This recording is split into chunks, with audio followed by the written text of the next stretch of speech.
Russia's defense ministry issued a statement Tuesday afternoon warning residents of Ukraine's capital city to leave their homes, saying Russian forces are preparing to launch high-precision strikes. Meanwhile, a senior U.S. defense official told the press that the Russian advance on Kyiv remains basically where it was yesterday, citing a number of potential reasons, including the possibility that they could be regrouping, rethinking, and reevaluating.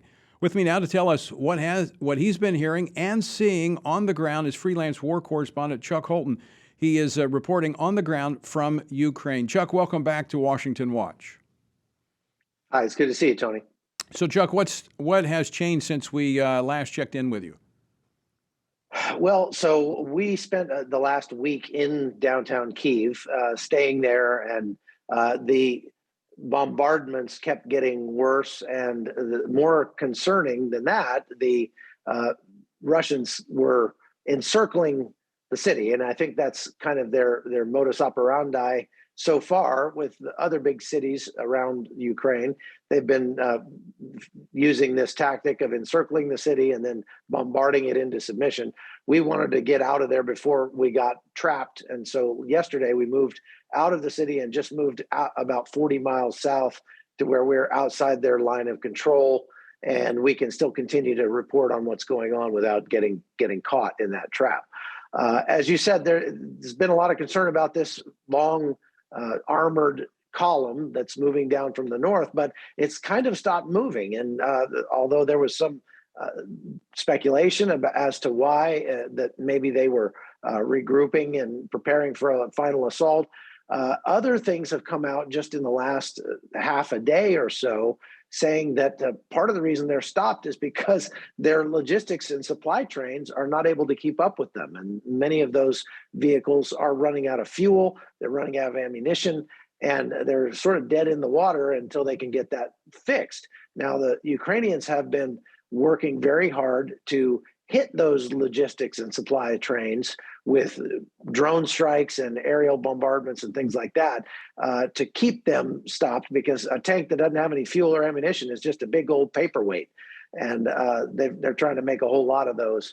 I think that that Vladimir Putin really thought that he could roll tanks into downtown Kyiv and this whole thing would be over.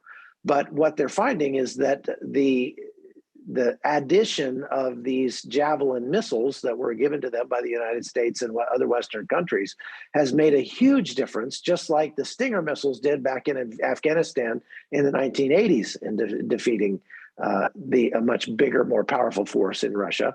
And so now they're reticent to take those tanks anywhere too close to an urban environment because they'll get them shot and killed. And so now they're going to resort to a much more aggressive tactic of just bombing and shelling, which I think they were really hoping to avoid. Kyiv is a beautiful old city with tons of incredible history, beautiful churches and monasteries and monuments. And if they end up shelling that thing into dust, it's going to be just a real loss for humanity. But I'm afraid that's what they're going to have to do if they're going to take that city. So, Chuck, is the resistance growing in terms of on the ground from the Ukrainian forces and the Ukrainian people?